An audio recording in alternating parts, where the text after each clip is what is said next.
Nunca pensé que llegaría el día en que tendría que revisar los movimientos del seguro médico de mi esposa. Pero supongo que nadie piensa que su vida puede torcerse tan lentamente, tan silenciosamente, hasta que un día se despierta en medio del naufragio. Lucía y yo llevábamos casi una década casados. Habíamos pasado por altos y bajos, como cualquier pareja, pero en general nos llevábamos bien. O al menos, eso creía yo. Hasta que los jueves se convirtieron en un misterio. Todo empezó de forma inocente. Lucía dijo que tenía una molestia en la espalda, algo relacionado con una vieja lesión de cuando trabajaba largas jornadas sentada. Comentó que su fisioterapeuta habitual la había derivado a un especialista en columna, y que este nuevo profesional atendía del otro lado de la ciudad. Según ella, el tratamiento requería varias sesiones, semanales, quizás por meses. Al principio, no dudé. Le creí. ¿Por qué no habría de hacerlo? Pero con el paso de las semanas, noté pequeños cambios. Detalles. Esos que no dicen mucho por sí solos, pero que juntos, empiezan a formar una imagen que uno no quiere ver. Lucía empezó a arreglarse más para esas sesiones. Perfume nuevo.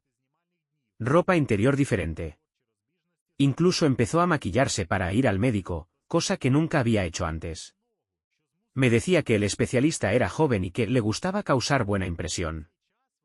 Lo decía riendo, pero había algo en su tono que sonaba demasiado liviano para ser inocente. Después de cada sesión, regresaba a casa con un aire que no podía explicar.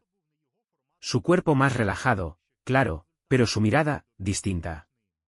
Como si viniera de otro lugar. No era el tipo de expresión que uno trae luego de una terapia de columna. Era una mezcla de ligereza y secreto. Como si hubiera estado en un mundo al que yo no pertenecía.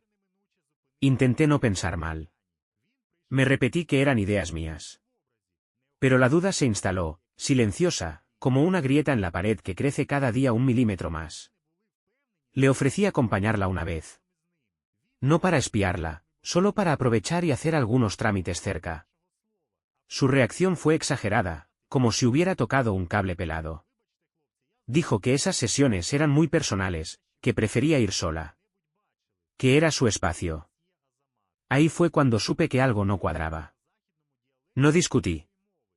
No la enfrenté. Solo esperé. Dejé que el tiempo me diera razones o me las quitara. Pero lo que encontré no fue alivio, fue confirmación. Una noche, mientras Lucía dormía profundamente, tomé mi computadora y accedí a la cuenta del seguro de salud que compartíamos. No tenía un plan maestro, solo una necesidad urgente de entender qué estaba pasando. Lo que vi me dejó helado. Durante las últimas 9 semanas, no había ningún registro de citas con fisioterapeutas, especialistas en columna, ni clínicas médicas convencionales. Ninguno. Revisé los extractos una y otra vez, como si pudiera forzar los números a decir algo distinto. Pero entonces, algo apareció. Un nombre repetido. Siempre los jueves, con puntualidad quirúrgica. Clínica Fernández. No era un hospital. Tampoco un centro de rehabilitación que me resultara familiar. Así que lo busqué. En cuestión de segundos, la página web me mostró lo que necesitaba saber. Era una clínica quiropráctica privada, pequeña, atendida por un solo profesional. Cristian Fernández. No pude evitarlo. Una presión fría se me subió al pecho. Me sonaba. Claro que me sonaba. El apellido, el nombre, el rostro que vi en la página web. Cristian era su ex. El tipo con el que había salido antes de conocerme. El que, según ella, era historia cerrada. Recordé vagamente cuando me habló de él, años atrás. Que era encantador, pero muy inmaduro. Que no tenía ambición. Que la relación había muerto sola, sin drama. Que ni siquiera seguían en contacto. Y sin embargo, ahora, cada jueves, ella iba a su consultorio. Lo veía. Compartía tiempo a solas con él. Todo mientras a mí me hablaba de ejercicios posturales y contracturas persistentes. Era como si de repente una película empezara a proyectarse en mi cabeza, escena por escena, con cada una de sus excusas como diálogos ya escritos. Entendí por qué evitaba que la acompañara, por qué volvía tan liviana. Porque ya no buscaba mi compañía como antes. Lo más duro no fue la sospecha de infidelidad. Fue la claridad con la que me di cuenta de que llevaba semanas, tal vez meses, mintiéndome en la cara. Que lo había planeado. Que había construido una rutina entera alrededor de una mentira. No sabía si dolía más la traición o la calma con la que ella la ejecutaba. En ese momento, no tomé ninguna decisión. No confronté. No rompí nada. Me quedé ahí, mirando la pantalla del portátil, como si fuera una ventana a una vida paralela que yo no conocía. Sentí una mezcla de náuseas, rabia, tristeza, y una claridad que no había tenido en mucho tiempo. Tenía que hacer algo. Pero no impulsivamente. No iba a reaccionar con gritos ni reproches. No iba a rebajarme a pedir explicaciones que ella nunca daría con honestidad. Iba a investigar. A observar. A entender bien lo que estaba pasando antes de actuar. Porque si algo había aprendido en esa década juntos, era que Lucía sabía jugar muy bien a las apariencias. Pero esta vez, no era la única que sabía mirar detrás de las máscaras. Esa noche no dormí. No porque no quisiera, sino porque el cuerpo simplemente no me lo permitió. Sentía el corazón desbocado, como si intentara huir de una verdad que ya no podía esconder. La habitación estaba en silencio, pero dentro de mí, todo era ruido. Las imágenes, los pensamientos, las sospechas, todos se arremolinaban sin descanso. Lucía dormía a mi lado. ¿Tranquila? Respirando profundo. Como si el mundo no se le estuviera viniendo abajo. Como si no hubiera nada que ocultar. O tal vez justo por eso dormía tan bien, porque el peso de las mentiras, cuando se han normalizado, ya no incomoda. Yo, en cambio, me sentía como un extraño en mi propia casa. A la mañana siguiente, apenas el reloj marcó una hora razonable, comencé a mover hilos. No podía quedarme con la duda. Si lo que imaginaba era cierto, necesitaba pruebas, algo tangible, algo irrefutable. Sabía que cualquier confrontación sin evidencia sería una batalla perdida de antemano. Lucía era hábil. Siempre supo cómo girar las cosas a su favor, cómo darle la vuelta a una situación con apenas una frase bien colocada. Así que llamé a la clínica Fernández. Usé un nombre inventado. No dije que era esposo de una paciente ni mencioné a Lucía. Solo pregunté por una consulta, una revisión general.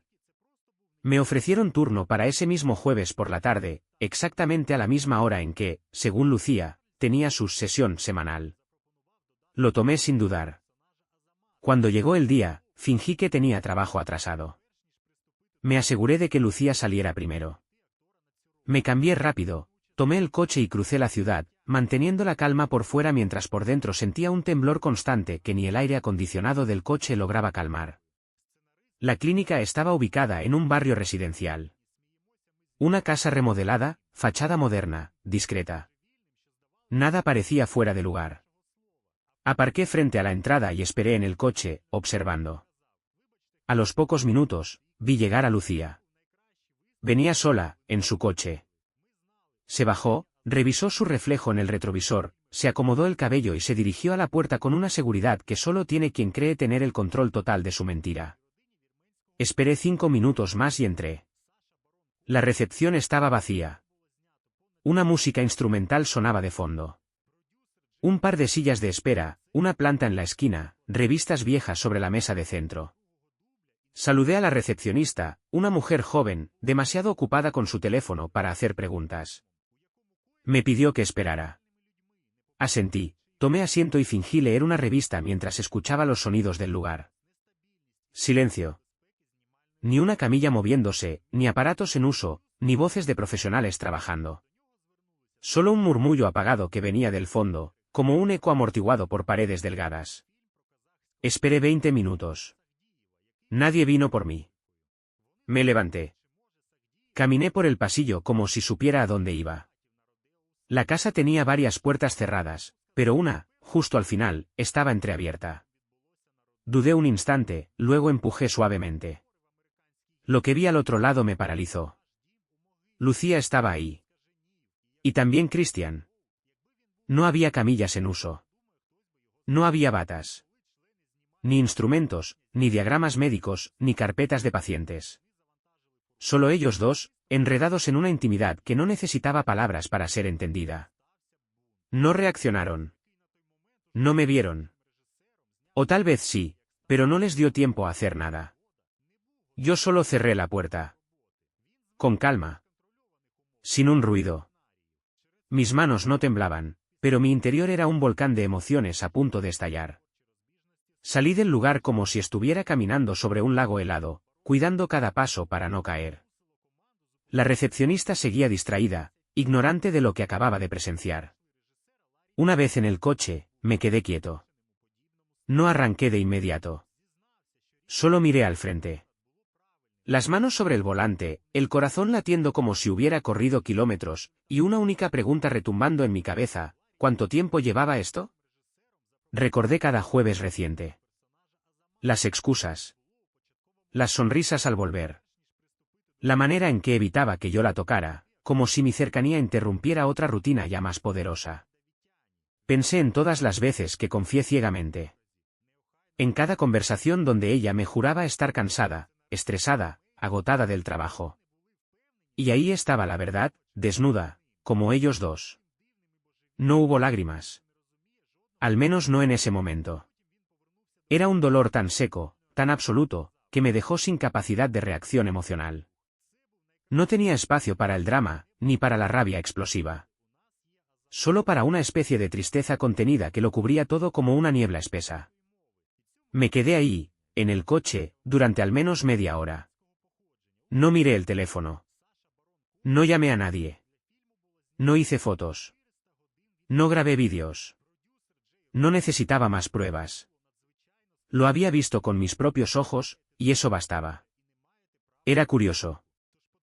Había imaginado este momento muchas veces desde que empecé a sospechar. Lo había pintado con gritos, con confrontaciones, con escenas que sacudieran la tierra bajo nuestros pies. Pero al vivirlo, fue distinto. Fue más frío, más nítido. Como si el alma ya supiera lo que iba a encontrar. No volví a casa enseguida. Conduje sin rumbo, buscando un lugar donde mi mente pudiera procesar lo que acababa de ocurrir. Paré en una gasolinera, entré al baño, me miré al espejo. No me reconocí. Vi a un hombre traicionado, pero no roto. A alguien que había perdido algo importante, pero que aún no estaba dispuesto a dejarse vencer. Porque en medio de todo ese dolor, había una certeza que empezaba a tomar forma. Ella podía mentirme. Podía reírme en la cara mientras se vestía para ir a encontrarse con otro. Podía fingir una rutina médica durante semanas. Pero lo que no podía hacer era escapar de la verdad. Porque la verdad, aunque tarde, siempre llega. Y yo ya la tenía en mis manos. Volví a casa esa tarde como si nada. Ni una mueca, ni un reproche, ni un gesto que delatara lo que acababa de presenciar. Entré con calma, saludé, y me moví por la casa como quien tiene todo bajo control. Ella ya estaba allí, recién llegada de su sesión. Se notaba radiante, casi flotando. Había algo en su andar, en la manera en que se recogía el cabello y se acomodaba en el sofá, que hablaba de satisfacción.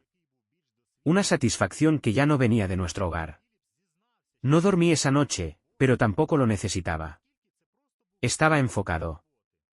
Mientras Lucía dormía plácidamente, sin sospechar nada, me senté frente al computador con una taza de café frío al lado y empecé a trabajar. No era venganza lo que buscaba. Era justicia. Verdad. Restablecer el equilibrio de una historia que había sido secuestrada por mentiras. Abrí nuevamente la cuenta del seguro médico. Descargué cada uno de los extractos. Revisé fechas, montos, direcciones. Comparé las visitas registradas a la clínica Fernández con los días en los que Lucía decía estar yendo al especialista en columna. Coincidían a la perfección. Jueves por la tarde. 8 semanas seguidas. Un patrón tan claro como una confesión. Me detuve en la parte de los reembolsos. La póliza familiar cubría parcialmente esas terapias. Dinero que no solo se gastaba en infidelidad, sino que se facturaba como si fuera atención médica real. Ella no solo me engañaba a mí, también al sistema. Luego pasé al celular. No solía revisarlo, Pero ese día ya no había lugar para respetos vacíos. En la sección de contactos vi nombres que a simple vista no generaban sospechas: dentista, taller, Andrea, Pilates. Bastó abrir las conversaciones para entender que ninguno de esos mensajes hablaba de citas médicas ni rutinas de ejercicio. Dentista, le preguntaba si estaba ansiosa por la próxima sesión. Taller usaba emojis que nada tenían que ver con automóviles. Capturé cada mensaje. Las fechas, los horarios, las respuestas de ella. Todo apuntaba en una misma dirección. No se trataba de un desliz. Era un engaño sistemático, planificado, ejecutado con precisión. Como una doble vida que había sabido sostener mientras yo, en mi ingenuidad, confiaba. Pasé el resto de la noche organizando el material. No improvisé nada. Clasifiqué los documentos por tipo de prueba: extractos del seguro, registros de la clínica, capturas de pantalla de los chats, búsquedas de la dirección de la clínica, incluso una imagen de la fachada, tomada discretamente desde mi coche esa misma tarde. Armé un expediente completo. No necesitaba agregar palabras, explicaciones ni juicios. Las pruebas hablaban solas. Contaban la historia mejor de lo que cualquier confrontación podía hacerlo. Al amanecer, imprimí 2 copias. Una para uso legal, la otra para su efecto moral. Ese viernes, en cuanto abrieron las oficinas del seguro médico, presenté una denuncia formal por fraude. Expliqué todo con calma. No mencioné la parte sentimental, no era relevante para ellos. Solo les mostré cómo se estaba usando la póliza para cubrir servicios que no eran médicos, que no cumplían con los estándares del contrato, y cómo todo apuntaba a una manipulación de recursos para beneficio personal. La funcionaria que me atendió revisó los documentos en silencio. Sus cejas se fruncieron levemente a medida que avanzaba. Tomó notas. Asintió. Me agradeció por la claridad del expediente. Supe en ese momento que el asunto iba a avanzar. La primera copia impresa del expediente fue entregada en la recepción del lugar donde Lucía trabajaba. Un sobresellado, con su nombre en letra clara. No lo dejé personalmente. No quería verla. No buscaba escándalo. Solo asegurarme de que lo recibiera. La segunda copia fue dejada en la clínica. Pasé por allí a última hora del día, cuando la recepción estaba vacía, y dejé el sobre con el mismo sigilo con el que me había ido la vez anterior. No me detuve. No esperé reacciones. Ambos sabían lo que habían hecho. No necesitaban explicaciones. Solo los hechos, fríos, impresos, perfectamente ordenados, como un espejo imposible de ignorar. Volví a casa en silencio. Lucía ya estaba allí. Preparaba la cena como si el mundo no se hubiera desmoronado un par de horas antes. Me ofreció una copa de vino, como hacía cada viernes. La acepté. Brindé con ella. La miré a los ojos. No dije nada. No había necesidad de hacerlo. La jugada estaba en marcha. Y a diferencia de sus mentiras, la verdad no necesitaba disfraces. No quería venganza impulsiva, ni discusiones cargadas de gritos. Lo que buscaba era más elegante, dejar que cada pieza cayera por su propio peso. Que la verdad actuara como juez y como sentencia. Que el ruido no viniera de mí, sino del eco de sus propias acciones volviendo con fuerza. Esa noche dormí como hacía tiempo no lo hacía. No porque el dolor se hubiera ido, sino porque, por primera vez, sentí que recuperaba el control. Las primeras señales de que la verdad empezaba a hacer efecto llegaron ese mismo día por la tarde. El teléfono vibró 3 veces. 3 mensajes de voz. Todos de Lucía. El nombre en la pantalla me provocó una punzada familiar, esa mezcla de rabia, nostalgia y cansancio emocional que solo quienes han sido traicionados entienden del todo. No los escuché. No hacía falta. Sabía exactamente lo que decían, podía imaginar su tono, su voz entrecortada. Las justificaciones mal armadas. Era predecible. Lágrimas, confusión fingida, frases hechas como paraguas rotos bajo un aguacero de verdades. Y, por supuesto, Christian, presentado como un simple apoyo físico, una especie de terapeuta alternativo con intenciones puras. El clásico intento de vestir de inocencia lo que claramente era una infidelidad meticulosamente orquestada. Apagué el teléfono. No por rabia. Simplemente porque ya no tenía sentido seguir escuchando una historia que había dejado de tener valor. Las palabras, una vez vaciadas de coherencia, pesan menos que el silencio. Y el mío, en ese momento, era absoluto. La siguiente semana trajo consigo una cadena de consecuencias inevitables. La clínica de Christian, aquella fachada pintoresca que escondía encuentros disfrazados de tratamientos, cerró de golpe. Primero fue un cartel pegado en la puerta, cerrado por reorganización interna. Luego, el sitio web desapareció, y los perfiles en redes sociales fueron eliminados uno tras otro. Había rumores, por supuesto. Algunos pacientes comentaban en foros que la clínica estaba siendo auditada por la aseguradora. Otros mencionaban al Colegio Profesional de Quiroprácticos, supuestamente revisando prácticas irregulares. No hubo comunicados oficiales, ni defensas públicas. Solo silencio. El tipo de silencio que huele a miedo, a escándalo inminente. Supe, por una fuente en común, que Christian estaba fuera de la ciudad, atendiendo asuntos personales. Otra forma elegante de decir que se estaba escondiendo. Lucía, por su parte, resistió un poco más. Al menos en apariencia. Siguió yendo a trabajar durante una semana, como si nada hubiera pasado. Pero en ambientes corporativos, el silencio también tiene dientes. La noticia empezó a circular. No porque yo la compartiera, jamás lo hice, sino porque la verdad tiene ese talento natural para colarse por las rendijas, sobre todo cuando hay pruebas sólidas. Las miradas en la oficina cambiaron. De la simpatía al juicio, de la cordialidad al recelo. En su entorno comenzaron a referirse a ella con frases suaves pero filosas, con ese lenguaje sutil que usan los lugares donde la reputación vale más que la historia. Y su historia ya no era una que se pudiera contar con orgullo. 2 semanas después, la desvincularon. Nadie lo comunicó abiertamente como un despido por conducta inapropiada o escándalo. Se usaron los típicos eufemismos: cierre de ciclo, reestructuración del área, acuerdo mutuo. Pero todos sabían lo que significaban. Su salida no fue una consecuencia profesional, fue un rechazo moral.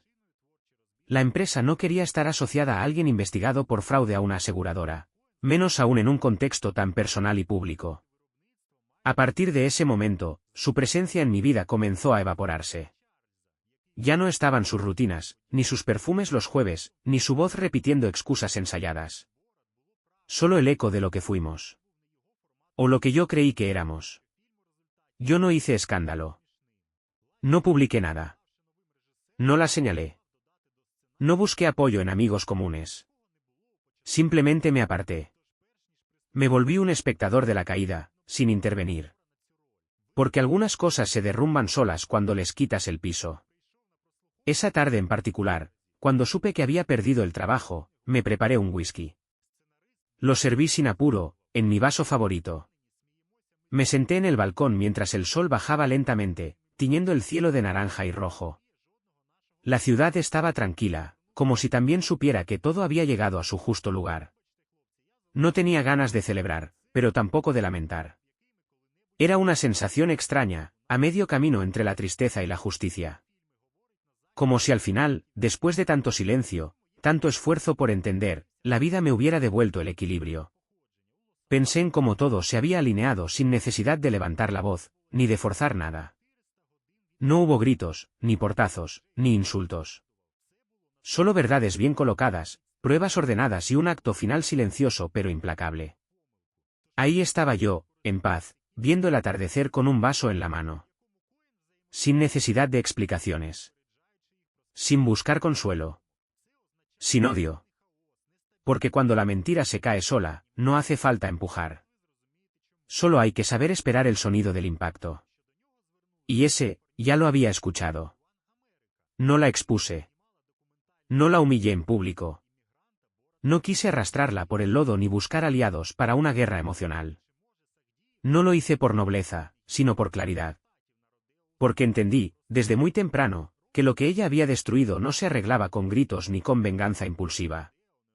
Lucía había quebrado algo esencial, la confianza. Y cuando eso se rompe, el ruido sobra. La verdad, por sí sola, es suficiente. Dejé que todo siguiera su curso. Dejé que los documentos hablaran. Que los tiempos se acomodaran, y que cada acción tuviera su consecuencia. No había odio en mí. Solo un cansancio profundo, de esos que ya no buscan explicaciones, solo justicia en silencio. Hoy vivo solo, y eso no significa que esté mal. Al contrario. La casa es más tranquila. El silencio ya no pesa, ahora descansa. Volví a leer en las noches, a caminar sin destino, a cocinar sin apuro. Reencontré pedazos de mí que había ido soltando para acomodarme a una vida compartida que, con el tiempo, se volvió unilateral. Me doy cuenta de cuánto había cedido, de cuánto había perdido mientras sostenía un vínculo que ella ya había abandonado mucho antes de que yo lo notara. No fui yo quien rompió los votos. No fui yo quien convirtió un matrimonio en una mentira pulida. No hice del amor un teatro, ni de la rutina una coartada. No utilicé el nombre de la familia para disfrazar encuentros con un ex que jugaba a ser terapeuta. No convertí los jueves en una doble vida financiada por un seguro. Lucía, en cambio, creyó que podía vivir en dos mundos a la vez. Que la mentira, bien decorada, era igual de válida que la verdad. Que con un poco de ingenio se podía mantener todo, el matrimonio, el amante, el prestigio, y la rutina familiar. Pero la realidad no funciona así. Hay reglas que no se pueden doblar sin que se quiebren. Y se quebraron. Christian también aprendió su lección. Pensó que podía jugar a ser profesional mientras tenía un pie en su pasado con Lucía. Mezclar negocios con historia personal, usar su clínica como terreno neutral para algo que tenía poco de ético. Descubrió, quizás demasiado tarde, que no se puede esconder debajo de un título lo que claramente es una elección moral equivocada. Y más aún, que cuando hay seguros de por medio, los errores sentimentales también tienen consecuencias legales. Yo no tuve que hacer más que apartarme. Guardar la calma. No rogué, no supliqué, no pedí explicaciones que no me iban a dar con sinceridad. Dejé de buscar las respuestas afuera y empecé a actuar con la serenidad de quien ya no necesita justificar su dolor. A veces, la venganza no necesita ruido. Solo necesita papeles bien ordenados, fechas exactas, firmas reales. Y tiempo. El tiempo, al final, siempre pone cada cosa en su sitio. No gané nada material con todo esto. No hubo acuerdos millonarios, ni restituciones emocionales. Lo que gané fue más simple, pero también más importante, recuperé mi dignidad. Recuperé mi paz. Volví a dormir sin tener que preguntarme si estaba siendo engañado. Volví a confiar en mí. También entendí algo que antes me costaba aceptar, no todas las historias merecen segunda parte. Hay relaciones que se terminan no porque uno quiera, sino porque el otro ya decidió irse, solo que no tuvo el valor de decirlo. Y cuando uno descubre eso, el duelo ya no es por lo que se perdió, sino por todo lo que uno sostuvo solo. Hoy camino por la calle sin esa sensación de traición rondándome la espalda. La gente me saluda igual, algunos con una mirada distinta, como si intuyeran algo, pero sin preguntar. No necesito contarles nada. La historia ya se escribió, y está completa. Quien quiera entender, que lea los gestos. Yo ya no tengo que explicar nada. Y así, poco a poco, recuperé la calma. Sin escándalos. Sin venganza teatral. Solo con hechos. Porque a veces, lo más poderoso que puedes hacer es no rebajarte. Es dejar que quienes mintieron se ahoguen en su propio reflejo. Es demostrar que tú nunca necesitaste mentir. Eso, en el fondo, es la verdadera victoria. No haber ganado una guerra, sino haber salido de ella sin traicionar tu propia verdad. Y con eso, me basta.